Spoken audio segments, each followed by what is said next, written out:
सोचिए, विश्वविद्यालयों के लिए एक नया नियम आता है जिसका मकसद है समानता को बढ़ावा देना। सुनने में तो बहुत अच्छा लगता है ना? बिल्कुल। लेकिन लागू होने के कुछ ही हफ्तों के अंदर देश भर में विरोध प्रदर्शन शुरू हो जाते हैं।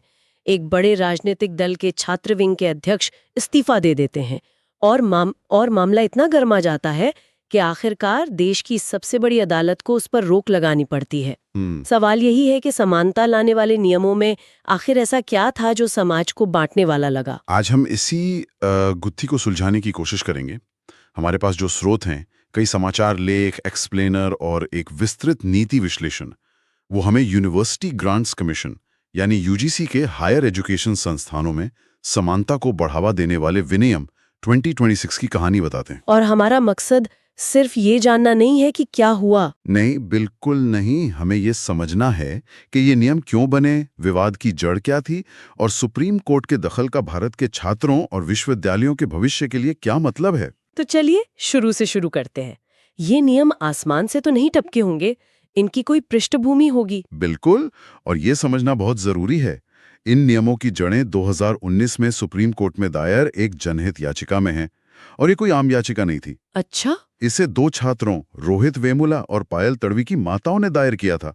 इन दोनों छात्रों की मृत्यु, जैसा कि हम जानते हैं, कथित तौर पर जाति आधारित भेदभाव के कारण हुई थी। और इन घटनाओं ने पूरे देश को झकझोर कर रख दिया था। हाँ, तो ये मामला सीधे तौर पर कैंपस में होने वाले भेदभाव की त्रासदियों से जुड़ा हुआ है। ठीक है। और इसी याचिका के जवाब में सुप्रीम कोर्ट ने यूजीसी को निर्देश दिया था कि वो भेदभाव रोकने के लिए एक मजबूत तंत्र बनाए। मतलब इससे पहले जो नियम थे वो काफी नहीं थे। वो ज्यादातर सलाहकारी थे, मतलब एडवाइजरी थे। 2012 के नियम संस्थानों के लिए उन्हें मानना या ना मानना उनकी मर्जी पर था। अच्छा, नए नियमों का उद्देश्य इसी को बदलना था। इन्हें कानूनी रूप से बाध्यकारी यानी लीगली बाइंडिंग बनाया गया, ताकि कैंपस में समानता सिर्फ एक अच्छी बात न रह जाए, बल्कि एक लागू करने योग्य अधिकार बन सके। बिल्कुल। तो पुराने कमजोर नियमों की जगह एक नया मजबूत कानून लाने की कोशिश थी। फिर इस नए कानून का ढांचा कैसा था? इसमें ऐसा क्या खास था जो 2012 के नियमों में नहीं था? सबसे बड़ा बदलाव था एक पूरी व्यवस्था बनाने का।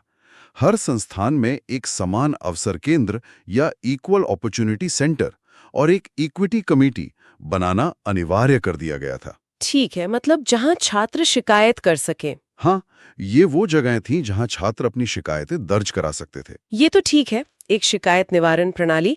लेकिन मैंने आपके स्रोतों में कुछ और दिलचस्प चीजों के बारे में पढ़ा, जैसे इक्विटी स्क्वाड और इक्विटी एम्बेसडर। ये क्या थे? यहीं पर ये नियम बहुत महत्वाकांक्षी हो जाते हैं। इक्विटी स्क्वाड का काम था कैंपस की संवेदनशील जगहों जैसे हॉस्टल, कैंटीन वगैरह में गश्त करना। हाँ, और ये सुनिश्चित करना कि कोई भेदभाव ना हो। और हर विभाग में एक इक्विटी एम्बेसडर नियुक्त किया जाना था, जो छात्रों और फैकल्टी के बीच एक पुल का काम करता है। एक मिनट, गश्त करना मतलब एक तरह की मॉरल पुलिसिंग? ये सुनने में थोड़ा अजीब लगता है। शायद मंशा निगरानी से ज्यादा जागरूकता और बचाव की रही होगी, लेकिन हाँ, इसके डिजाइन पर सवाल उठ सकते थे। पर नियमों की असली ताकत सिर्फ इन ढांचों में नहीं थी। तो फिर कहाँ थी? उनकी प्रक्रिया और दंड में। मतलब अगर शिकायत होती है तो क्या होगा? हाँ, बताइए। यहीं पर सबसे बड़ा बदलाव था। शिकायत मिलने के 24 घंटे के अंदर इक्विटी कमेटी की बैठक बुलानी जरूरी थी, 15 कार्य दिवसों के अंदर जांच रिपोर्ट देनी थी और अगले 7 दिनों के भीतर संस्थान के प्रमुख को उस पर कार्रवाई करनी थी। ये तो बहुत ही सख्त समय सीमा है। बहुत सख्त।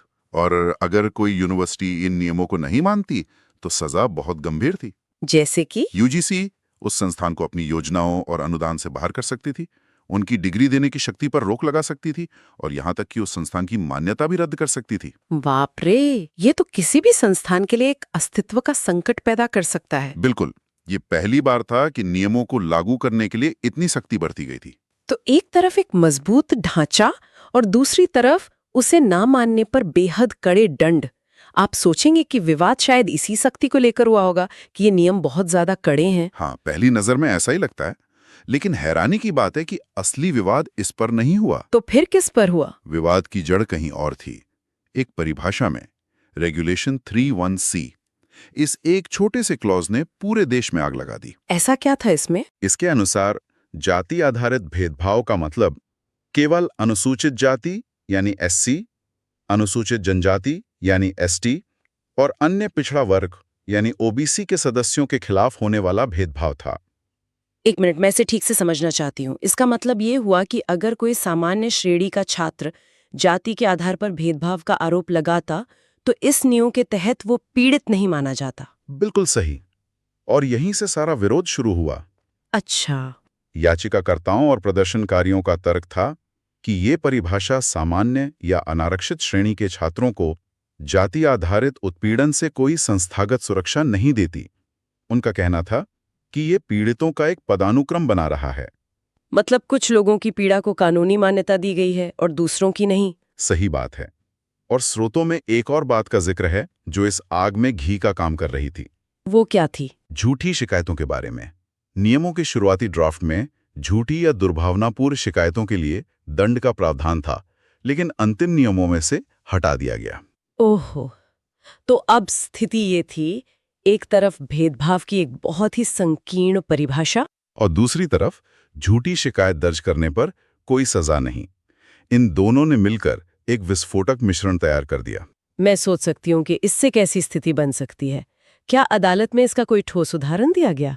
हाँ, और उस उदाहरण ने मामले को बहुत साफ कर दिया। अदालत में यह तर्क दिया गया कि मान लीजिए कोई सामान्य वर्ग का जूनियर छात्र है और आरक्षित वर्ग का कोई सीनियर उसकी रैगिंग कर रहा है। अगर जूनियर छात्र इसका विरोध करता है तो सीनियर छात्र उस पर जातिगत भेदभाव का पलटा मामला दर्ज करा सकता है। अब चूंकि नए नियमों में रैगिंग को ठीक से परिभाषित नहीं किया गया है और झूठी शिकायत पर कोई दंड नहीं है, तो हो सकता है कि वो जूनियर छात्र कॉलेज के पहले ही महीने में बिना किसी उपाय के एक गंभीर मुश्किल में पड़ जाए। बिल्कुल। ये तो बहुत ही गंभीर स्थिति है। तो क्या सुप्रीम कोर्ट ने इस तर्क को माना? उनका क्या कहना था? सुप्रीम कोर्ट ने इस पर एक बहुत ही बुनियादी और तार्किक सवाल उठाया। उन्होंने कहा कि इन्हीं नियमों में एक और क्लॉज है, रेगुलेशन 3E। और वो क्या कहता है? ये क्लॉज भेदभाव की एक बहुत व्यापक परिभाषा देता है। इसमें धर्म, जाति, लिंग, जन्म स्थान, विकलांगता आदि किसी भी आधार पर किसी के भी साथ होने वाले भेदभाव को शामिल किया गया है। अच्छा, तो कोर्ट का सवाल ये था कि जब आपके पास पहले से ही एक समावेशी परिभाषा है जो सभी की रक्षा करती है, तो फिर सिर्फ SC, ST, OBC के लिए एक अलग सीमित परिभाषा वाले रेगुलेशन 3C की क्या जरूरत है? एकदम सही।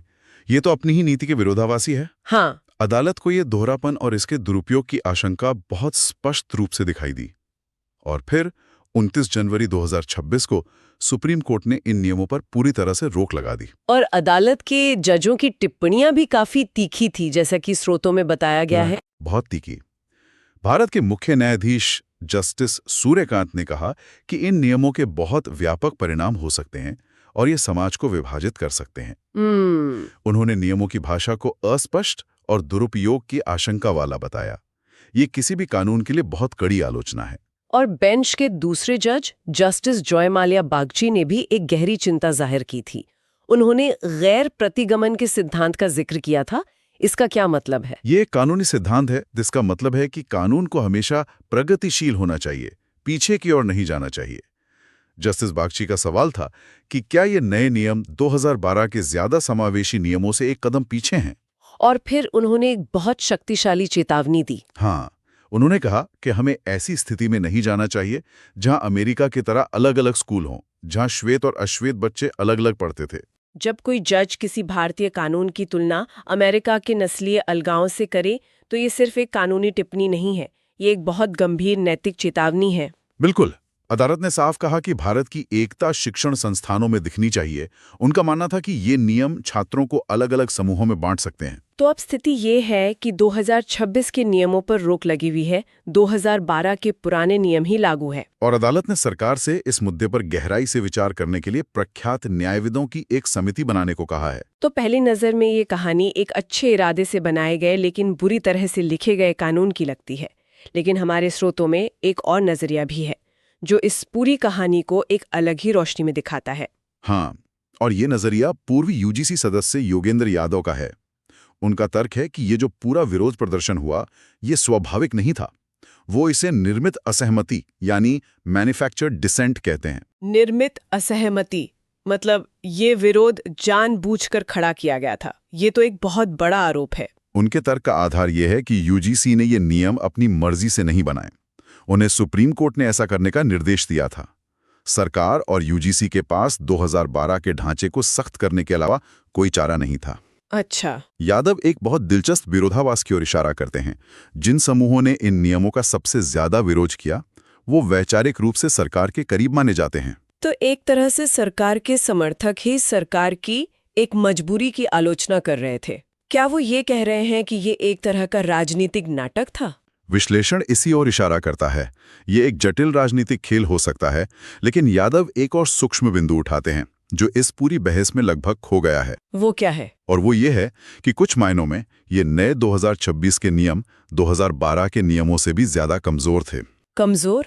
लेकिन अभी तो हम बात कर रहे थे कि ये कितने सख्त थे, कितनी कड़ी सजा थी। ये कैसे हो सकता है? ये परिभाषा के स्तर पर है। 2012 के नियमों में भेदभाव के कई विशिष्ट उदाहरण दिए गए थे। जैसे कि क्लासरूम में अलग बिठाना, मूल्यांकन में पक्षपात करना, हॉस्टल या लाइब्रेरी जैसी सुविधाओं तक पहुंच से रोकना। ये उदाहरण पीड़ित के लिए यह साबित करना बहुत आसान बनाते थे कि उनके साथ क्या हुआ है। अच्छा, मैं समझी। तो पुराने नियमों में लिखा था कि ये चीजें भेदभाव मानी जाएंगी। इससे पीड़ित को एक आधार मिलता था। बिल्कुल। नए नियमों ने इन सभी विशिष्ट उदाहरणों को हटा दिया और उनकी जगह एक बहुत ही सामान्य और अस्पष्ट परिभाषा रख दी। तो इसका नतीजा ये हुआ कि अब सारा बोझ पीड़ित पर आ गया कि वो ये साबित करे कि उसके साथ जो हुआ वो भेदभाव की इस व्यापक परिभाषा के अंतर्गत आता है। सही पकड़ा। तो जहां एक तरफ प्रक्रिया और दंड को सख्त किया गया, वहीं भेदभाव को साबित करने की प्रक्रिया को और मुश्किल बना दिया गया। ये तो वाकई एक बहुत ही पेचीदा बात है। तो कुल मिलाकर कैंपस में समानता लाने के लिए बनाई गई एक महत्वाकांक्षी नीति अपनी परिभाषाओं और निष्पक्षता के सवालों के कारण एक बड़ी कानूनी बाधा से टकरा गई। हाँ, और ये मामला सिर्फ कुछ नियमों के बारे में नहीं है। ये भारत में समानता, सुरक्षा और सामाजिक एकजुटता जैसे मौलिक सवालों को छूता है। ये दिखाता है कि हमारे संविधान के महान आदर्शों को व्यावहारिक नियमों में बदलना कितना मुश्किल है। इस मामले में एक अंतिम बिंदु है जो मुझे बहुत महत्वपूर्ण लगा। सुनवाई के दौरान सुप्रीम कोर्ट ने नियमों में अलग हॉस्टल के प्रावधान पर भी गहरी चिंता जताई थी। हाँ, ये एक ऐसा क्षण था जहां अदालत ने कानूनी बारीकियों से हटकर एक सामाजिक संदेश दिया।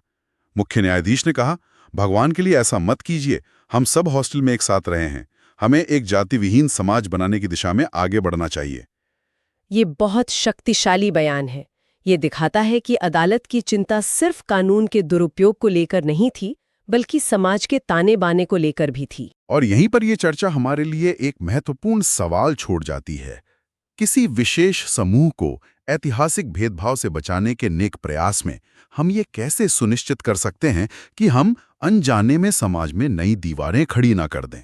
हम ऐसे नियम कैसे बनाएं जो सुरक्षा भी दें और एकता को भी बढ़ावा दें, अलगाव को नहीं? ये एक ऐसा संतुलन है जिसे खोजना बहुत मुश्किल है, लेकिन हमारे शिक्षण संस्थानों और हमारे समाज के भविष्य के लिए बहुत जरूरी है।